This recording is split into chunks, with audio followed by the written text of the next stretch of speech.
The gentle hum of the bus engine had lulled me into a dangerous comfort. After a 16-hour shift at the hospital, my body had surrendered to exhaustion despite my best efforts. I remember fighting to keep my eyes open, the city lights blurring outside the window as my head bobbed against the cold glass. The late-night bus was nearly empty. Just me, a couple of teenagers in the back, and an elderly man clutching a plastic bag of groceries. The scent of rain and diesel fuel hung in the air, mixing with the faint antiseptic smell that always clung to my scrubs after work. I never meant to fall asleep. I never meant to miss my stop. I certainly never meant to end up here. The first thing I noticed when I woke was the softness beneath me. Too soft. Too smooth. Hospital-grade cotton sheets had a certain roughness to them, and my own bedding at home was worn thin from too many washes. This was different, like sinking into a cloud. My fingers instinctively stretched out, feeling the cool, silky texture of what could only be absurdly expensive sheets. My eyes flew open in alarm. This wasn't my apartment. This wasn't the bus. The ceiling above me was high and ornate, with intricate crown molding I'd only ever seen in magazines. A crystal chandelier hung in the center, catching light even though the room was dim. I shot upright, my heart hammering against my ribs, and took in my surroundings. The bedroom was massive, easily 3 times the size of my entire studio apartment. Floor-to-ceiling windows were covered by heavy drapes, allowing just a sliver of early morning light to peek through. The furniture was dark wood, polished to a high shine. A fireplace with a marble mantel dominated one wall. "Where am I?" I whispered to no one, my voice cracking with panic. My scrubs were gone. Instead, I wore a silk nightgown that definitely wasn't mine. The thought of someone changing my clothes while I was unconscious sent a wave of nausea through me. I swung my legs over the edge of the bed, noticing my bare feet against what felt like a genuine Persian rug. My nurse's instincts kicked in. Assess the situation, find an exit, stay calm. That's when I heard the door open. I froze, watching as a tall figure stepped into the room. The morning light from the hallway silhouetted him, leaving his face in shadow, but I could make out broad shoulders beneath an impeccably tailored suit. The scent of expensive cologne drifted toward me, something woodsy with notes of amber and spice. "You're awake." His voice was deep, accented, somehow both soft and commanding at once.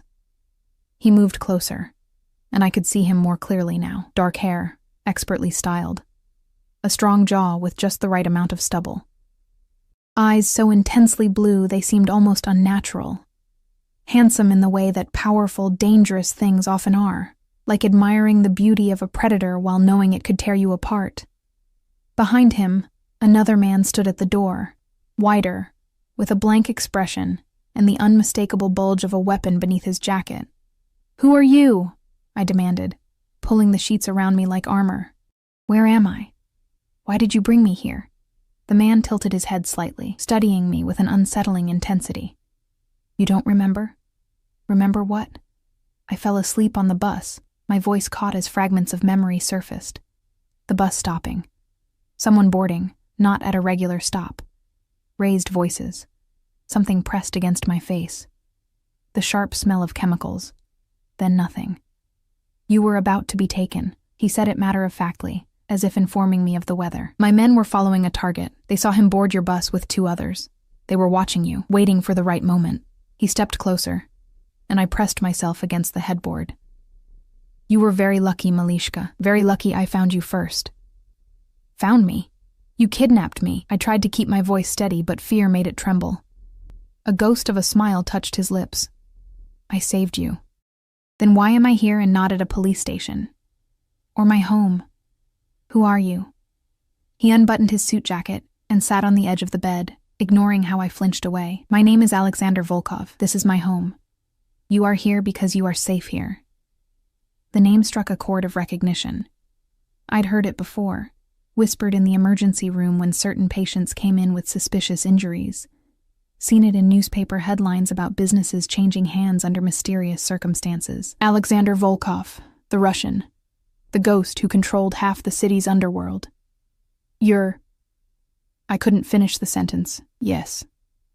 He didn't need me to elaborate. He knew what people called him, what he was. "What do you want from me?" My medical training was the only thing keeping me from complete panic.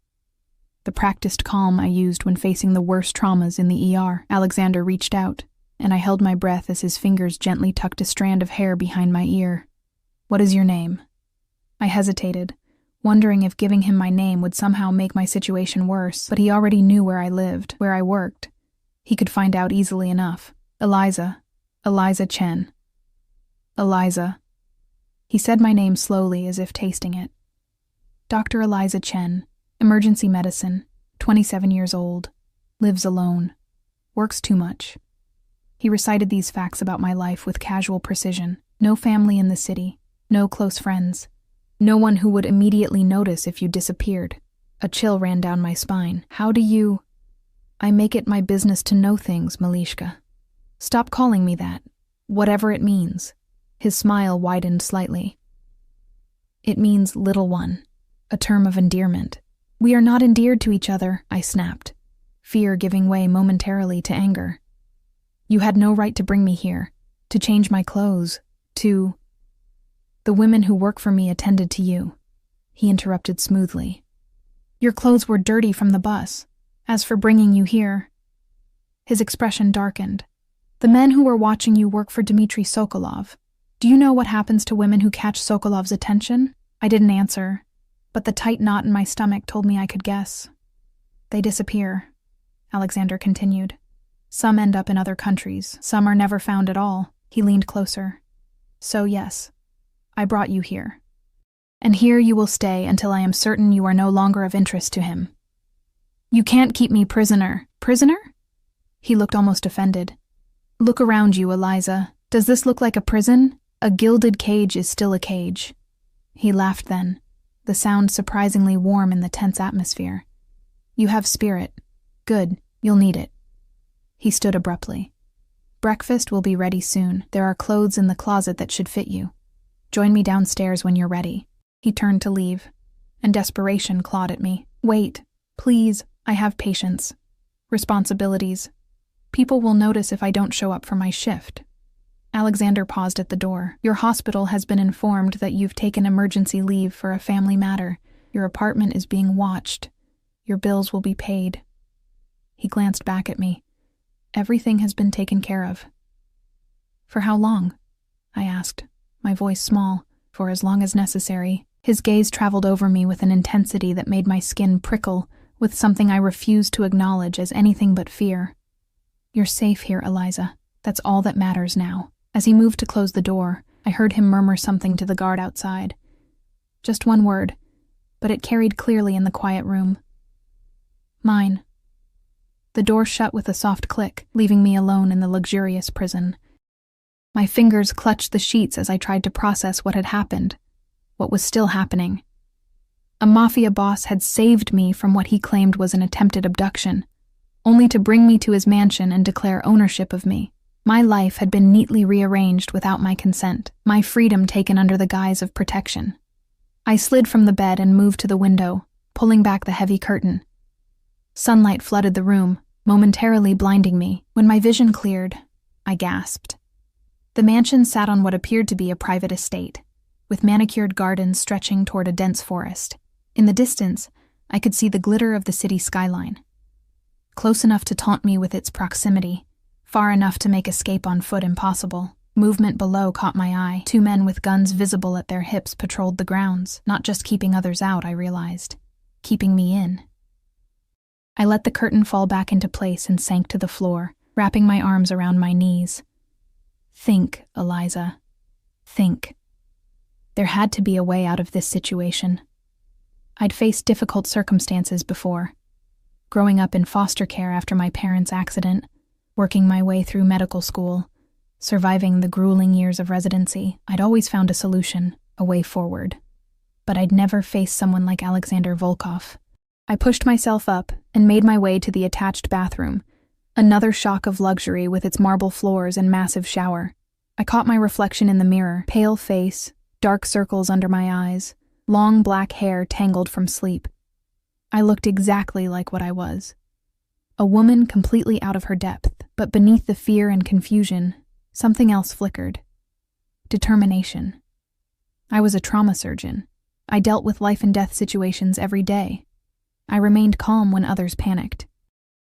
I found solutions when there seemed to be none. I would find a way out of this too. For now, though, I needed information. And to get information, I needed to play along. I splashed water on my face and squared my shoulders. I would meet Alexander for breakfast. I would learn the layout of this place, understand the routines, identify potential allies. I would be patient and observant. And then, when the moment was right, I would escape. I opened the closet and gasped. Rows of clothing, dresses, pants, blouses, all still with tags from high-end designers, all exactly my size. This hadn't been prepared overnight. Alexander had been planning this, planning for me, for some time. The realization sent another wave of dread through me. Just how long had he been watching me? And why? What made me special enough to warrant this level of attention from one of the most dangerous men in the city? I chose the most modest outfit I could find. Black pants and a simple blue blouse, and slipped it on, trying not to think about how perfectly it fit. How someone had studied my body enough to know exactly what would suit me. As I dressed, my mind raced with questions. Why would Sokolov's men be after me? I was nobody, just an overworked ER doctor with student debt and a tiny apartment. I had no connections to the criminal world, no valuable information, nothing worth kidnapping me for. Unless... A terrible thought struck me. Unless it wasn't me they wanted, unless they wanted to get to Alexander through me. But that would mean he and I were connected somehow. And we weren't. We couldn't be. I would have remembered meeting someone like him. I finished dressing and took a deep breath, steeling myself for what lay ahead. As I opened the bedroom door, I found the same guard from earlier standing outside. "Mr. Volkov is waiting in the dining room," he said, gesturing for me to follow him. With no other choice, I did. The dining room was as grand as I expected, with a table that could easily seat 20 people, though only 2 places were set. Sunlight streamed through tall windows, illuminating crystal glasses and silver cutlery. Alexander stood as I entered, watching me with those unnerving blue eyes. "Good morning, Eliza. I trust you slept well once you were settled." His voice was smooth, controlled, revealing nothing of his thoughts. "As well as one can sleep after being drugged and kidnapped," I replied, unable to keep the bitterness from my tone. A flicker of amusement crossed his face. "Please sit." He gestured to the chair across from his own, closer than I would have liked. I approached cautiously, taking in more details about the man who held my freedom in his hands. In the daylight, I could see the precision of his suit, charcoal gray, perfectly tailored to his broad shoulders and lean frame. A platinum watch gleamed at his wrist.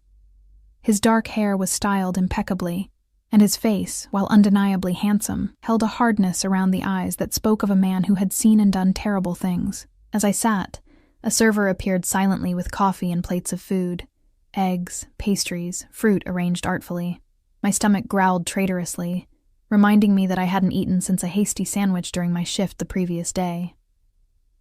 "Eat," Alexander said, noticing my hesitation. "It's not poisoned, I assure you. Forgive me if I don't take the word of a man who drugged me last night." He sighed, leaning back in his chair. "That was unfortunate but necessary. You were panicking." Of course I was panicking. Strange men boarded the bus and... "My men removed you from danger," he interrupted, his voice hardening slightly. "Would you prefer I had let Sokolov's people take you?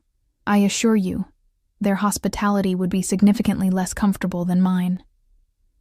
I fell silent, picking up my fork and taking a small bite of the eggs, which were, annoyingly, perfectly cooked. "Why would Sokolov want me?" I finally asked. "I'm nobody to people like you." Alexander studied me over the rim of his coffee cup. "That's what I intend to find out. You don't know?" I couldn't hide my surprise. "I know Sokolov has been watching you for at least 2 weeks. My people noticed his surveillance on your apartment building, your hospital." He set down his cup with precise movements.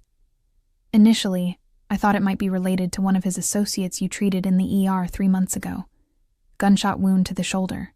I remembered the patient, a nervous young man with a bullet wound he claimed came from a hunting accident, though the caliber and angle made that highly unlikely. Hospital policy was to report all gunshot wounds to the police. But by the time they arrived, the man had disappeared. But that doesn't explain the level of interest, Alexander continued. Sokolov doesn't commit resources to something unless the potential reward is significant. I'm an ER doctor. I make barely enough to cover my student loans. I don't have information or connections or whatever it is you people value. His eyebrow raised slightly at you people, but he didn't comment on it. Everyone has value, Eliza. Some just don't recognize it in themselves. A chill ran through me at his words, at the way his eyes seemed to see through me. I looked down at my plate, struggling to maintain my composure. How long do you intend to keep me here? Until I'm certain you're safe. And who decides that? You? Yes. The single word carried such certainty, such finality, that arguing seemed pointless. I changed tactics. My patients need me. The hospital has other doctors. My life is there. My work. Your work will be waiting when this is resolved, he cut in. Your safety is the priority now. My safety, I repeated, unable to keep the skepticism from my voice. Why do you care about my safety? We're strangers. Alexander's expression shifted subtly, something I couldn't read flickering in his eyes. Not entirely. My heart skipped. What does that mean? He stood suddenly, buttoning his suit jacket with practiced ease. I have business to attend to. Yuri will show you around the grounds. The estate is secure, but do not attempt to leave. It would be unwise. Just like that, the conversation was over. He strode from the room without looking back, leaving me with more questions than answers. Not entirely strangers? What did that mean? Had we met before? I searched my memory but found nothing. The guard from earlier, Yuri apparently, appeared in the doorway. When you're finished, I'll show you the house. I pushed away my plate, appetite gone. I'm finished. The tour was both impressive and intimidating. The mansion was even larger than I'd initially thought. 3 stories with countless rooms, a library filled with leather-bound volumes, a conservatory, even a small movie theater. Most doors were unlocked, giving an illusion of freedom, but I noted the ones that remained closed to me, mentally mapping the layout. The grounds were equally vast. Gardens, a pool, tennis courts, all surrounded by a high stone wall topped with what I suspected was state-of-the-art security. Men like Yuri patrolled at regular intervals. No matter which window I looked out of, I could spot at least one guard. There would be no easy escape. Mr. Volkov has instructed that you have freedom of the house and grounds, Yuri explained as we completed the tour. If you need anything, there are staff available. If you wish to speak with Mr. Volkov, tell any staff member, and they will relay the message. And if I wish to leave? Yuri's expression didn't change. Mr. Volkov has made his position on that clear. So I am a prisoner. Mr. Volkov prefers protected guest. I laughed bitterly. I'm sure he does. Yuri left me in a sunroom overlooking the gardens, and I sank into a comfortable chair, finally alone with my thoughts. The situation felt surreal, like I'd somehow fallen into someone else's life, someone else's story. Less than 24 hours ago, I'd been Dr. Chen, treating patients in the ER. Now I was, what? A captive? A guest? A pawn in some game between rival criminals? The rest of the day passed in a strange haze. I explored the house further, tested boundaries, observed routines. Staff appeared and disappeared silently, always watching but never engaging beyond what was necessary. Meals were served with the same elegant precision as breakfast. I found books in the library to occupy my mind, but couldn't focus on the words. Night fell, and I returned to my room, where I found fresh nightclothes laid out on the bed. I showered in the luxurious bathroom, the hot water doing little to ease the tension in my muscles. As I dried off, I caught sight of myself in the mirror again.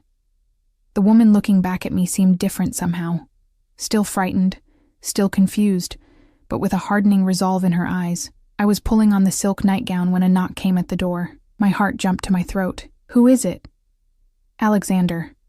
His voice was unmistakable even through the door. I hesitated, then wrapped a robe around myself before opening the door. He stood in the hallway, still in his suit despite the late hour. though his tie was gone and the top button of his shirt undone.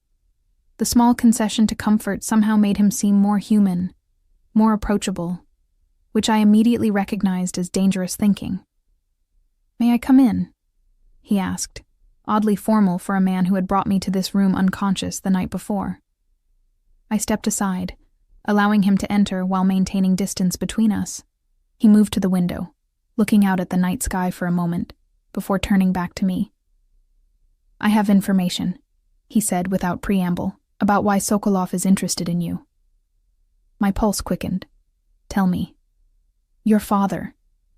2 words, and my world tilted again.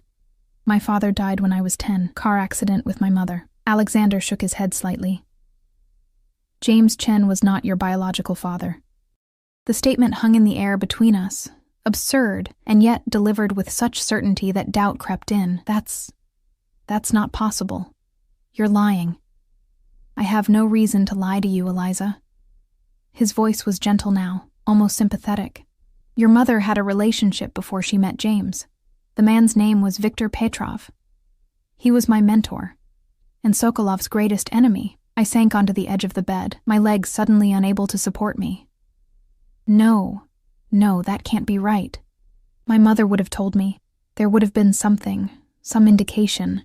Your mother protected you. She never told Victor about you. When she met James, she let everyone believe you were his daughter. Alexander moved closer, not touching me but near enough that I could feel his presence like a physical force. Victor discovered the truth shortly before his death 15 years ago. He told only me, made me promise to watch over you from a distance. 15 years? My voice was barely a whisper. "You've been watching me for 15 years? "Not constantly," he said, as if that made it better. "From time to time, making sure you were safe, that your path remained your own. But now Sokolov knows." I was putting the pieces together, horror growing with each connection. "How?" "Victor's longtime housekeeper died last month. She had kept journals, mentioned your mother, mentioned a child." Alexander's face darkened. "Sokolov's people found them before mine could. And he wants me because, what? Revenge against a dead man? Leverage against you? Both, perhaps. Victor took everything from Sokolov 20 years ago. His territory, his reputation, even the woman he claimed to love. Sokolov spent years rebuilding, and now he controls nearly as much of the city as I do." His eyes fixed on mine. If he discovered that Victor had a daughter, he would see it as an opportunity for the ultimate vengeance. My head spun with the implications. A father I never knew. A criminal legacy I never asked for. Enemies I'd done nothing to make. This can't be happening. "I'm sorry, Eliza. Truly." And for a moment, he did look sorry. "I had hoped to keep you separate from all this.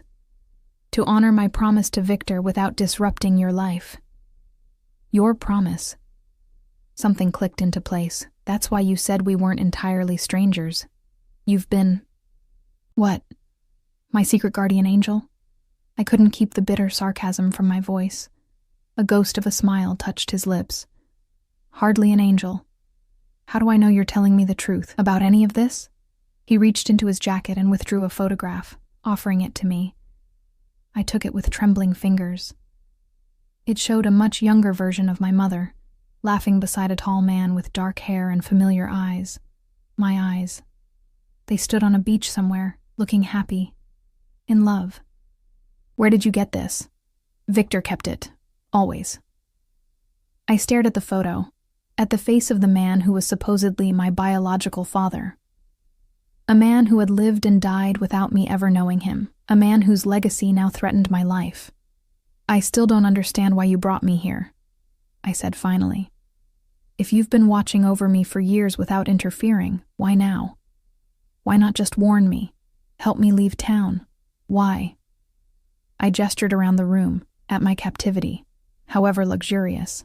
Alexander moved closer, and this time he did touch me, just the lightest brush of fingers against my cheek. But it sent an inexplicable shiver through me. "Because I made another promise, Eliza. One I made to myself when I realized Sokolov had discovered your existence." "What promise?" His eyes locked with mine, intense and unwavering, "that I would keep you safe, whatever the cost." The way he said it, with such conviction, such certainty, made me believe him, despite every instinct screaming that this man was dangerous, that his world was dangerous, that I needed to get as far away from him as possible. "And what's the cost to me?" I asked, my voice barely audible. "My freedom? My life?" He withdrew his hand, and I tried to ignore the strange sense of loss that followed. "Your patience. For now." Before I could respond, he turned and walked to the door. "Rest. We'll talk more tomorrow. Alexander." His name felt strange on my lips. He paused, looking back at me. "If what you're saying is true, if Sokolov is after me because of who my father was, then I'm not just in danger now. I'll always be in danger. This doesn't end with a few days of protection in your mansion." Something flickered in his expression. Approval, perhaps, that I'd understood the situation so quickly. "We'll find a solution, Eliza, together." Then he was gone, the door closing softly behind him, leaving me alone with a photograph of strangers who had shaped my destiny without my knowledge or consent. A mother who had kept secrets, a father I never knew, and now a man who claimed the right to protect me because of promises made to ghosts. I placed the photo on the nightstand and curled up on the bed, wrapping my arms around myself as if I could hold the pieces of my fractured reality together. Sleep seemed impossible, but exhaustion eventually pulled me under, into dreams of running through endless corridors, always pursued, never escaping. Block 3. Morning arrived with harsh clarity, sunlight streaming through a gap in the curtains I'd forgotten to close completely. I blinked away sleep, momentarily disoriented until memories of the previous day came rushing back. The mansion. Alexander. The photograph that had turned my understanding of myself inside out. I reached for it on the nightstand, studying the faces more carefully in the light of day. My mother looked so young, so carefree, a version of her I barely remembered. And the man beside her, I searched his features for traces of myself. The shape of the eyes, perhaps. The curve of the jawline. It was strange to suddenly see yourself in a stranger's face. Viktor Petrov, my biological father, a criminal. A man powerful enough that his enemies would target his daughter 15 years after his death. I set the photo down and rose from bed, my body aching from tension. After showering and dressing in clothes I still couldn't think of as mine, I made my way downstairs, determined to find answers that made sense of this new reality. The house was quiet, though staff moved about with practiced efficiency, their eyes always sliding past me as if trained not to stare. I asked one of them, a young woman arranging flowers, where Alexander was. "Mr. Volkov had business in the city, Dr. Chen," she replied. "He left early this morning." Of course he had. Drop a bombshell about my parentage, then disappear. Did he say when he would return? "No, ma'am. But he asked that you make yourself comfortable. Anything you need, just ask. Comfortable. As if that were possible." I wandered through the house, eventually finding myself in the library again. Unlike yesterday's aimless exploration, today I had purpose. If Viktor Petrov had been important enough in the criminal world to have enemies still seeking revenge, there might be information about him here. The library was extensive, with books in multiple languages lining the walls from floor to ceiling. I scanned the shelves, not entirely sure what I was looking for, until I reached a section that seemed different. Older books, leather-bound journals, photo albums, personal history, not literature. One album in particular caught my attention, a simple black cover with no markings. I pulled it from the shelf and opened it, my breath catching as faces looked back at me. Younger versions of Alexander, and beside him, the man from the photo, Viktor, my father. I carried the album to a nearby chair and began turning pages, absorbed in this glimpse of a world I'd never known existed. Photos spanning years, men in suits at restaurants, on boats, at what appeared to be business meetings, but which I now understood had nothing to do with legitimate business. Viktor aged through the pages, his dark hair graying at the temples, the lines around his eyes deepening, but his stance always confident, authoritative, and always nearby. Alexander, growing from a serious young man into the imposing figure I now knew. His loyalty to Viktor evident in every image. He was like a father to me. I startled, nearly dropping the album. Alexander stood in the doorway, watching me with an unreadable expression. I hadn't heard him return, hadn't heard him approach. I didn't mean to pry, I said, though that was exactly what I'd been doing. Yes, you did. He entered the room fully, removing his suit jacket and draping it over a chair. But I don't mind. You have a right to know about him. Tell me then, I challenged, holding up the album. Tell me about the criminal who apparently fathered me, the man whose legacy has now stolen my life from me.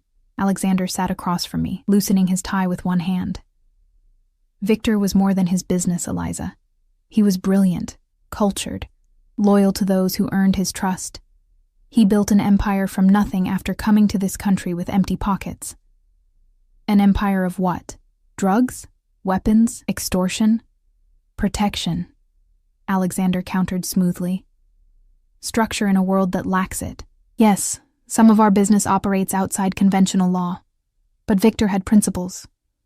Lines he wouldn't cross. People under his protection lived better, safer lives than they would have otherwise. Forgive me if I don't romanticize organized crime, I said dryly. My mother left him for a reason. Something flickered in Alexander's eyes. She left because she discovered she was pregnant. She wanted a different life for you. A normal life. Victor respected that choice, even when he learned about you years later. He watched from a distance, made sure you had opportunities. Did you never wonder how you received that scholarship for medical school? I stared at him, a cold realization washing over me. The mysterious scholarship that had appeared just when I'd been about to give up my dream of becoming a doctor. The benefactor who wished to remain anonymous. That was him? Alexander nodded. His last gift to you.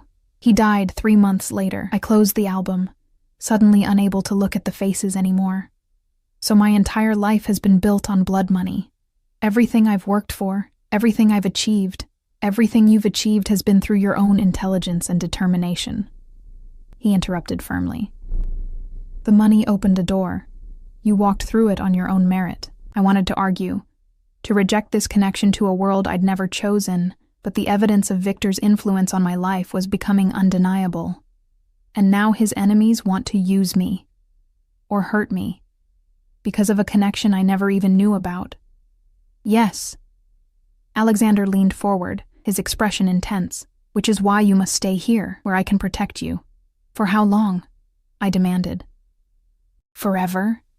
Am I supposed to live the rest of my life in a gilded cage because of a father I never met? Until we eliminate the threat. The casual way he said, eliminate, sent a chill through me. A stark reminder of exactly who this man was, and what he was capable of, and how do you plan to do that? Sokolov is cautious, protected, but not infallible. Alexander's voice hardened. He's made his move against you. Now I'll make mine against him. You're talking about killing him. I said it plainly, refusing to dance around the reality. I'm talking about ensuring your safety by whatever means necessary. I won't have blood on my hands, I said fiercely. Not even his. There must be another way. Alexander studied me, something like admiration flickering in his eyes. Your father would be proud of your principles. He had a similar distaste for unnecessary violence. He was a criminal, I reminded him. You all are. The world isn't as black and white as you'd like it to be, Eliza. He stood, moving to a cabinet near the window and withdrawing a crystal decanter and 2 glasses. Victor understood that better than most. He operated in the gray areas because that's where real power exists, in the spaces between what's allowed and what's possible. He poured amber liquid into both glasses, offering one to me. I shook my head. It's barely noon. A ghost of a smile touched his lips. Time is a construct. He set the rejected glass aside and took a sip from his own. Tell me what you want, Eliza. If you could define a solution to this situation, what would it be? The question caught me off guard. Since waking up in this mansion, no one had asked what I wanted. I want my life back. I want to return to my apartment, my job. I want to pretend none of this ever happened. That's not possible. Sokolov knows who you are now. That can't be undone. Then I want to leave. Start over somewhere new, where neither of you can find me. Alexander shook his head. He has connections across the country, across the world. And without my protection, you wouldn't last a week. Frustration bubbled up inside me. So those are my only options? Stay here as your prisoner indefinitely? Or die at Sokolov's hands? Not prisoner, he corrected softly. Never that. What then? I demanded, standing to face him directly. What am I to you, Alexander? A obligation? A promise to be kept? A possession? He set down his glass and stepped closer, his proximity making my heart race in a way I refused to examine. You are under my protection, he said, his voice low. But you're not a prisoner, Eliza. You never will be. Fine words from a man who won't let me leave, I countered, refusing to back away despite the intensity of his gaze. I won't let you walk into danger, he corrected. There's a difference. Not from where I'm standing. We were close now. Too close. I could smell his cologne, see the faint scar near his temple that was usually hidden by his hair. For a moment, something electric seemed to pass between us. A tension that had nothing to do with fear and everything to do with something I wasn't ready to acknowledge. A discreet knock at the door broke the moment. Yuri stood in the doorway, his expression grim. Sir, there's a situation that requires your attention.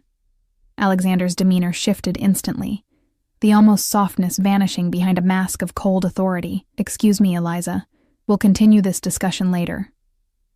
He followed Yuri from the room without looking back, leaving me breathless and confused. I sank back into my chair, my mind racing. What had just happened between us? And why did I feel disappointed that it had been interrupted? No, I couldn't think like that. Stockholm Syndrome was real, and I refused to become a victim of it. Alexander might be handsome, charismatic, even occasionally kind, but he was still the man who had taken my freedom. Still a criminal who lived by his own rules. Outside the law I had always respected. I returned the photo album to its shelf and left the library, needing movement, air, anything to clear my head. I made my way outside to the gardens, grateful for the spring sunshine and the illusion of freedom the open space provided, though I remained acutely aware of the guards patrolling the perimeter. As I walked, I tried to make sense of everything I'd learned. My biological father was a crime boss. His protege was now my protector. His enemy wanted to use me for revenge. My entire identity had been built on a lie. Not malicious, perhaps, but a lie nonetheless. Who was Eliza Chen, if not the daughter of James and Grace Chen? If not the woman who had worked so hard to succeed on her own merits, only to discover that unseen hands had been smoothing her path? If not the doctor dedicated to saving lives, now caught in a world where lives were taken with calculated precision? I found a stone bench beside a flowering cherry tree and sat, watching petals drift in the gentle breeze. Despite the beauty surrounding me, despair began to creep in. There seemed no way out of this situation that didn't end in violence or captivity. My life as I knew it was over. Dr. Chen? A woman's voice pulled me from my thoughts. I looked up to see an elegant older woman approaching, her silver hair swept into a chignon, her posture regal despite her age. I thought I might find you out here. I often came to this spot when I needed to think too. I stood, uncertain. I'm sorry. I don't think we've met. Irina Petrova. She offered her hand, which I took automatically. I was Victor's sister, your aunt, I suppose, though I never expected to have the chance to claim that title. Another shock. Another piece of the puzzle I never knew existed.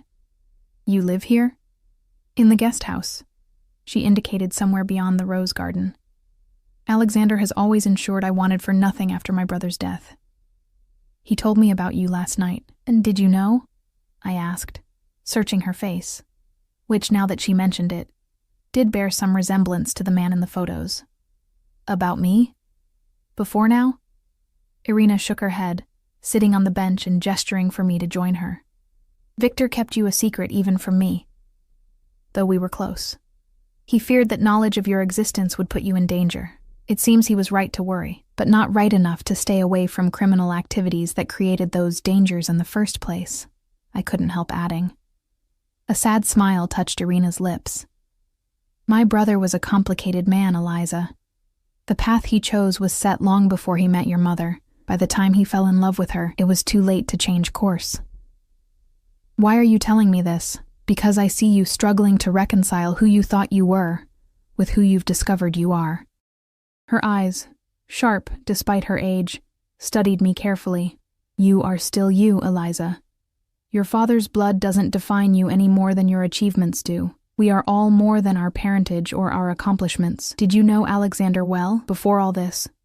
I asked, curious about this woman who had unexpectedly entered my life, this aunt I never knew I had. Since he was a boy, Irina replied, her gaze drifting to the gardens as if looking into the past. His father worked for Victor when both his parents died in a fire.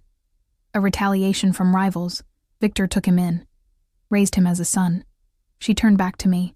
Alexander was always serious, always watching, learning. Victor saw something in him from the beginning, a natural talent for strategy, for leadership, but also loyalty. Unwavering loyalty, to a fault it seems, I murmured, thinking of how Alexander's promise to a dead man had led to my current situation. Irina's lips curved in a knowing smile. Perhaps. But there are worse qualities in a man. She reached out, briefly touching my hand. He will protect you, Eliza. Of that, I have no doubt. I don't want protection. I want my life back. And what life was that? She asked gently. Working endless hours at the hospital. Coming home to an empty apartment. No family. Few friends. Because you never allowed yourself to form deep connections. I stiffened. You don't know me. I know more than you might think. Alexander has kept me informed about you over the years. She held up a hand as I started to protest. Not in a way that invaded your privacy. Just updates. That you were well. That you had become a doctor. That you were excelling in your career. Her expression softened. I would look at the occasional photograph he showed me and try to see my brother in you. Sometimes I could. In the determined set of your jaw. The intelligence in your eyes. I didn't know how to respond to that, to the idea that I had been watched, discussed, analyzed by people I never knew existed, that pieces of my identity had been parceled out and examined like artifacts. This is all overwhelming, I admitted. Of course it is. Irina stood, smoothing her impeccable linen pants. Come have tea with me tomorrow, in my cottage. It might be good for you to speak with someone who isn't directly involved in your current predicament. I nodded, grateful for the invitation, even as I wondered whether Alexander would permit such a visit. As if reading my thoughts, Irina smiled again. Don't worry about Alexander. He respects me enough not to interfere. As she walked away, her posture still elegant despite her years, I felt a strange mixture of emotions, confusion certainly, at this new connection to a past I never knew, but also an unexpected sense of, not quite comfort, but something close to it. The possibility that in this strange new world I'd been thrust into, I might not be entirely alone. I remained in the garden until the afternoon light began to fade, lost in thought, barely noticing as guards changed shifts around the perimeter. When I finally returned to the house, I found Alexander in what appeared to be his office, a masculine space with dark wood paneling and walls of books. He stood at a window, his back to the door, speaking in rapid Russian on his phone. He sensed my presence, turning slightly, then gestured for me to enter as he concluded his call. You met Irina, he said, setting his phone on the desk. Yes. I stepped into the room but remained near the door. She invited me to tea tomorrow. Good. She will be a steadying influence, perhaps. He studied me, something unreadable in his expression. Did she tell you about Victor? A little. And about you. A raised eyebrow. Should I be concerned? She said you were raised by my father after your parents died. I moved further into the room, drawn by curiosity despite my reservations. That he treated you like a son. He was more of a father to me than my own ever was. Alexander's voice held a rare softness when he spoke of Victor. He taught me everything, not just about business but about life, about honor, in our own way. I almost laughed at that. Honor among thieves? Mock it if you wish, but yes. There are codes, rules, lines that aren't crossed. He gestured to a chair, and after a moment's hesitation, I sat. Victor lived by those rules, so do I. And Sokolov doesn't, I guessed. Alexander's expression darkened. Sokolov believes power is its own justification, that the strong can do whatever they wish to the weak. Victor opposed that philosophy. It was the heart of their conflict, beyond territory or profit.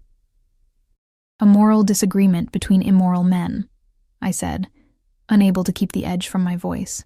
To my surprise, Alexander smiled slightly. Your directness is refreshing, Eliza. Most people are too afraid to speak to me that way. Fear has never been a good basis for honest conversation. No. His gaze held mine. It isn't. A strange moment passed between us. Acknowledgement, perhaps, that despite the extraordinary circumstances, we were having a genuine exchange. I broke eye contact first, uncomfortable with the unexpected connection. I received information today, he said, his tone shifting to something more businesslike. Sokolov has put out inquiries about you, offering significant rewards for your location. My stomach clenched. Then he knows I'm missing. He knows you're not at your apartment or the hospital. He doesn't know you're with me. Not yet. But he'll figure it out eventually, yes. Alexander moved to a sideboard, pouring water from a crystal decanter. He offered me a glass, which I accepted this time, my throat suddenly dry, which means we need to accelerate our plans. What plans? I asked, suddenly wary. You haven't shared any plans with me. He took a seat behind his desk, his posture somehow both relaxed and alert. I've been gathering information, assessing options. Sokolov is well protected, but not invulnerable. Every man has weaknesses. You're still talking about killing him. It wasn't a question. I'm talking about eliminating a threat to your life, he corrected, as if the distinction mattered. But there may be alternatives. His position has been unstable recently. There are whispers of dissatisfaction among his lieutenants. If properly exploited, internal conflict could remove him without direct intervention. And you'd take over his territory, I guessed. A slight shrug.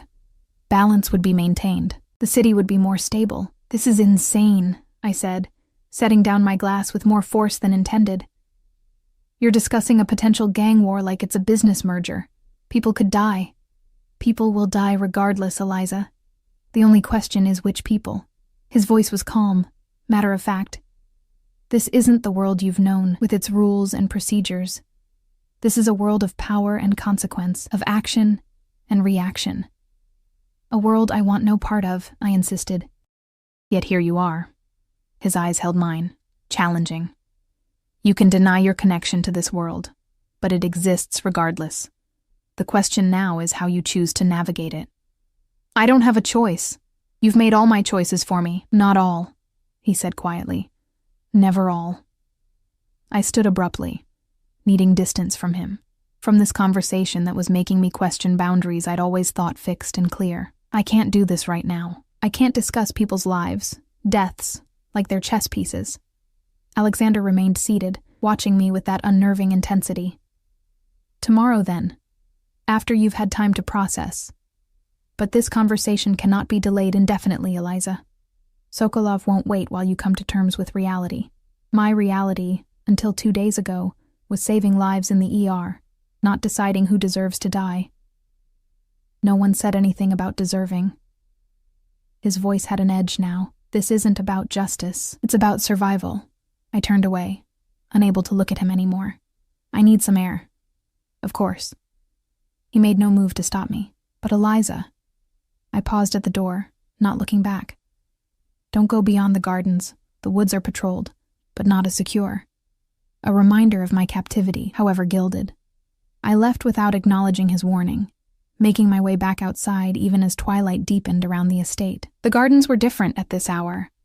Shadows lengthening, flowers closing, the air cooling with the promise of night. I found a different bench, this one near a small fountain, whose gentle splashing provided a soothing counterpoint to my chaotic thoughts. How had my life transformed so completely in less than 48 hours? From dedicated doctor to, what? Pawn in a power struggle between crime lords? Daughter of a man I never knew? Prisoner of a man who claimed to protect me while casually discussing murder?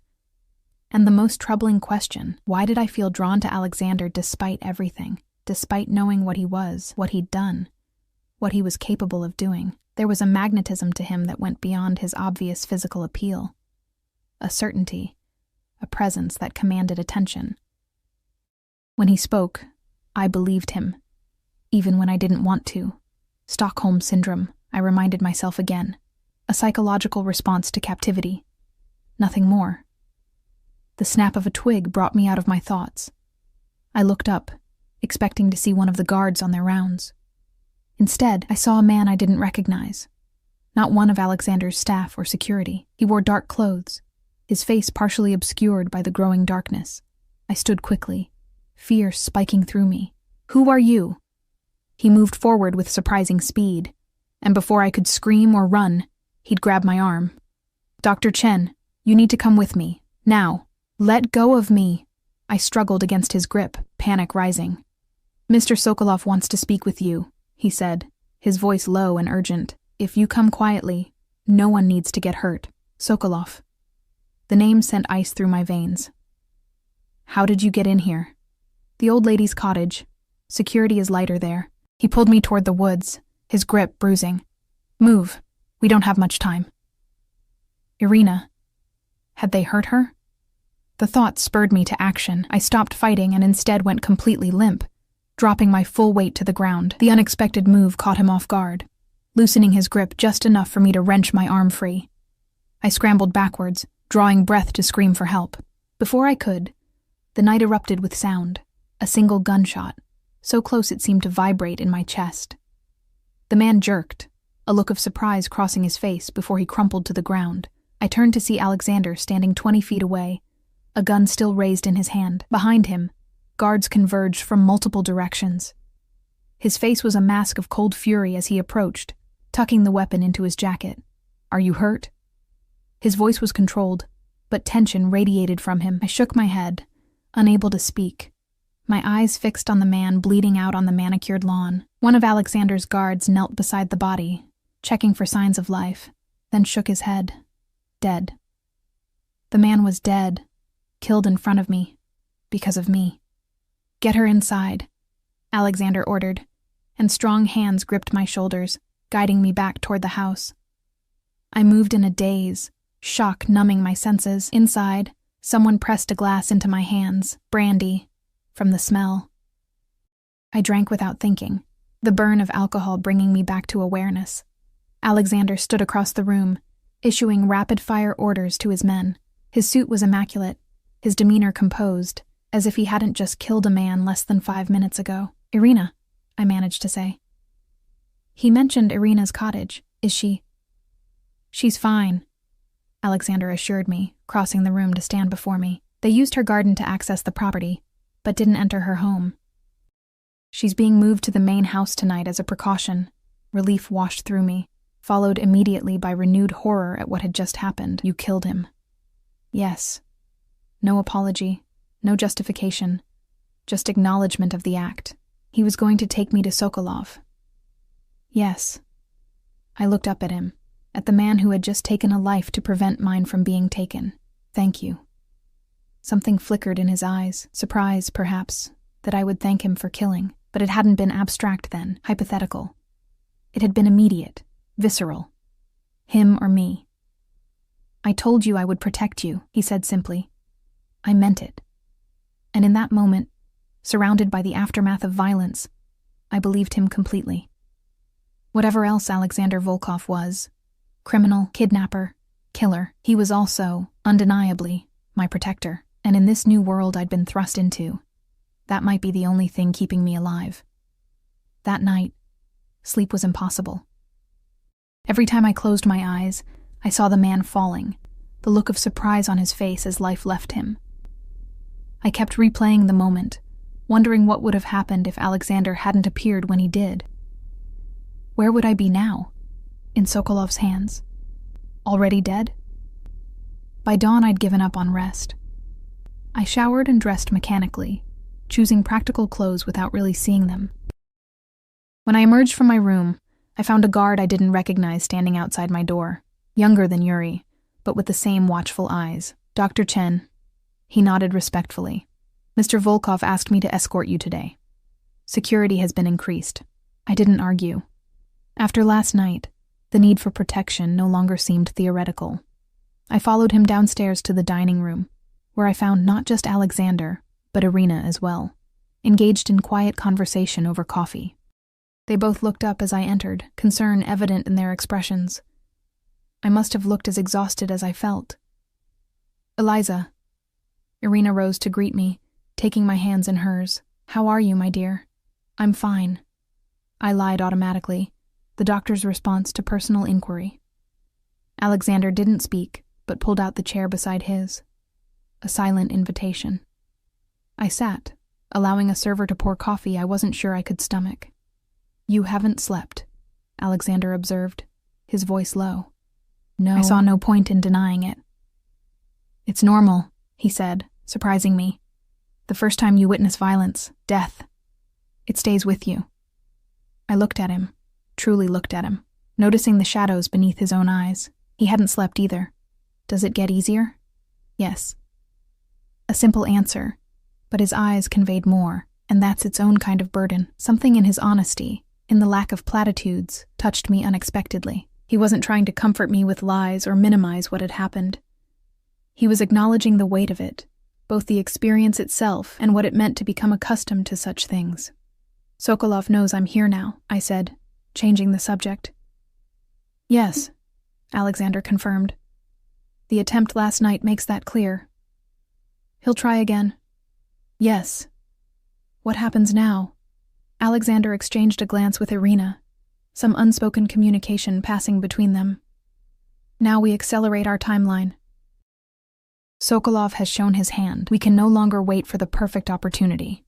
"What does that mean exactly?" I asked, though part of me didn't want to know.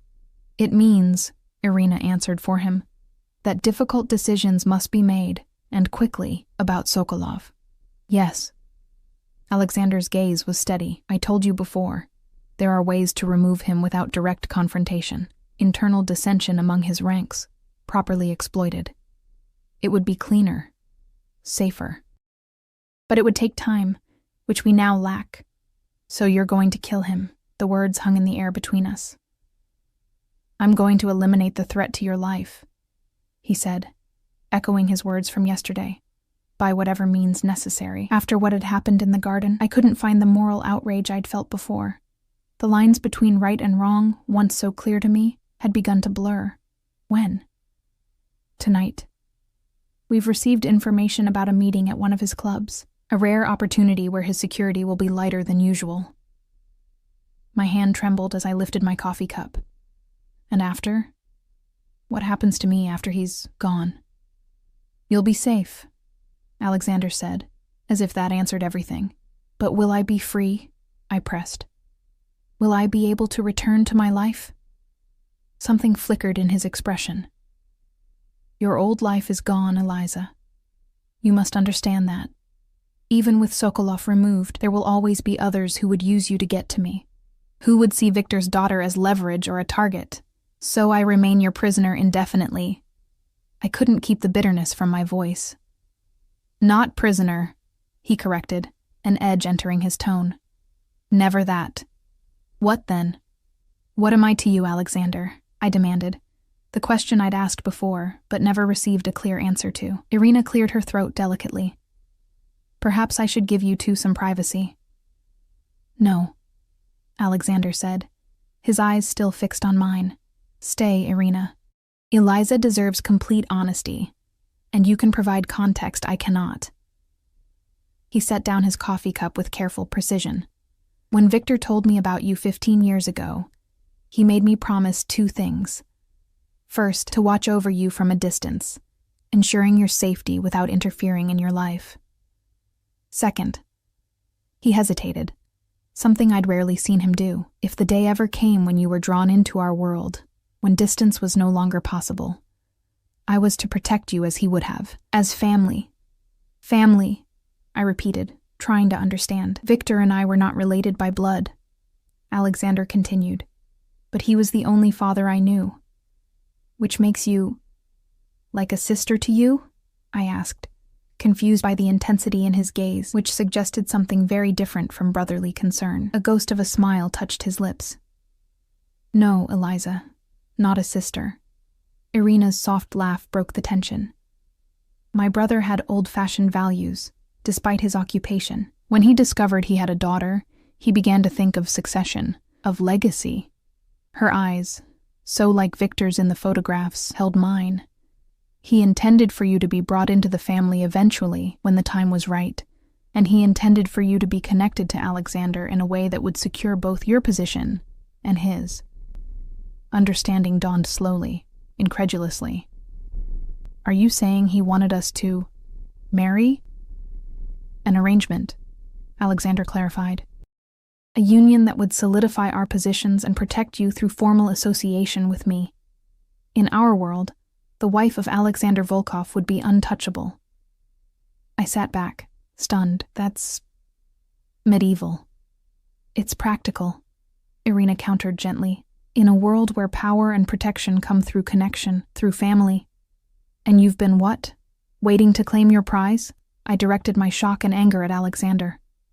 Watching me all these years, knowing I was meant for you? No. His denial was firm. I never intended to act on Victor's wishes. I respected his desire for you to have a normal life, free from our world. I kept my distance, watched over you only enough to ensure your safety. Until Sokolov discovered my existence. Yes. His eyes held mine, unflinching. But even now I make no claim on you, Eliza. No demands. Victor's wishes are not commands from the grave. You are not an object to be passed from father to protege. Then what am I? I asked again, my voice barely audible, his expression softened fractionally. You are a woman I have watched from afar for 15 years. A woman I have admired for her determination, her compassion, her strength.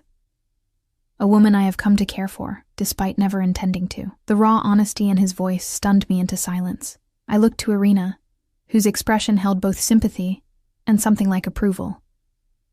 Alexander has honored his promise to my brother, she said quietly, but his feelings for you are his own, not an obligation. I've watched him these past 2 days. The way he looks at you when you're not watching. This is not duty, Eliza. This is something else entirely. I stood abruptly, overwhelmed. I need to process this, all of it. Alexander rose as well, ever the gentleman despite the extraordinary conversation. Of course. Take whatever time you need. I left the dining room, my mind racing. The idea that my biological father had essentially arranged a marriage for me from beyond the grave was shocking enough, but Alexander's confession that he had developed genuine feelings for me during his years of distant surveillance was something else entirely. Something both disturbing and, in some corner of my heart, I was reluctant to examine, oddly moving. I found myself in the library again, surrounded by the history of a family I never knew I had, trying to reconcile the fragments of my shattered identity. The doctor. The orphan who wasn't truly an orphan. The daughter of a crime lord. The woman promised to his protege. Hours passed as I sat there, thinking, processing. Occasionally, staff would appear with offers of food or drink, which I declined. The house operated around me, preparations clearly underway for whatever operation Alexander had planned for the evening. Guards changed shifts. Phones rang in distant rooms. The business of this strange, dangerous world continued regardless of my personal crisis. It was late afternoon when Irina found me, still in the library, staring out the window at nothing in particular. You've had quite a lot to absorb, she said, settling into a chair nearby. In a very short time. That's an understatement. I turned to her, searching for answers in her familiar, unfamiliar face. Did you know? About Victor's arrangement? Not until recently, she admitted. Alexander told me after he brought you here. But I'm not surprised. It's exactly the kind of solution Victor would devise. Pragmatic, forward-thinking, combining protection with advantage. It's archaic, I argued, treating a daughter like a bargaining chip. In some ways, yes, Irina conceded. But Victor wasn't giving you away to a stranger for political alliance or financial gain. He was entrusting you to the one man he believed would always protect you. The one man he trusted completely. She leaned forward slightly. My brother was many things, Eliza. Not all of them admirable. But he loved deeply, in his own way. He loved your mother enough to let her go when she asked, and he loved you enough to stay away, to give you the normal life she wanted for you. I shook my head, still struggling to accept this version of a man I'd never known. It doesn't matter what his intentions were. I'm not some medieval princess to be betrothed for advantage. I make my own choices. Of course you do. Irina agreed readily. Alexander has made that clear. He has no intention of forcing Victor's wishes upon you. Then why tell me at all? Because you asked what you are to him, she said simply. And he decided you deserved the complete truth, however uncomfortable. I turned back to the window, watching shadows lengthen across the grounds as evening approached. He's going after Sokolov tonight, yes. He could be killed. Yes, she acknowledged again. It's a possibility he accepts. Because of a promise to my father, I couldn't keep the bitterness from my voice. Because of you, Irina corrected gently. I told you before. What Alexander feels for you goes beyond obligation. He would eliminate this threat to you regardless of any promise to Victor. I didn't know how to respond to that. To the idea that this dangerous, powerful man cared for me enough to risk his life, that beneath the cold exterior and calculated violence was a depth of feeling I hadn't expected. He's leaving soon, Irina said, rising from her chair. If you wish to speak with him before he goes, now would be the time. She left me to my thoughts, which were more tangled than ever. Did I want to see Alexander before he embarked on this dangerous mission? Did I have anything to say to him? Did I even understand my own feelings well enough to articulate them? After several minutes of internal debate, I made my way to Alexander's office, where I'd been told he was making final preparations. The door was partially open, and I could see him inside, speaking quietly with Yuri and several other men I recognized as his senior security. They were reviewing what appeared to be building plans, heads bent together in concentration. I hesitated, suddenly uncertain, but Alexander sensed my presence as he always seemed to. He looked up, our eyes meeting across the room, and something unspoken passed between us. He murmured something to the others, who nodded and filed out past me with respectful nods. When we were alone, I entered the office fully, but remained near the door. Alexander had changed since breakfast, now dressed entirely in black, more tactical than his usual elegant suits. The transformation emphasized the duality of his nature, the cultured businessman and the dangerous enforcer existing in the same body. You're leaving soon, I said, stating the obvious, because I didn't know how to say what I really wanted to. Yes. He studied me carefully, as if memorizing my face. Eliza, about this morning. Don't, I interrupted. I didn't come here to discuss that. I came because... I hesitated, trying to organize my chaotic thoughts, because I wanted to say, be careful. A flicker of surprise crossed his face, followed by something warmer. I always am. This is different. Sokolov knows you're coming. Not where or when. We have the advantage of surprise. I stepped closer, driven by an impulse I didn't fully understand.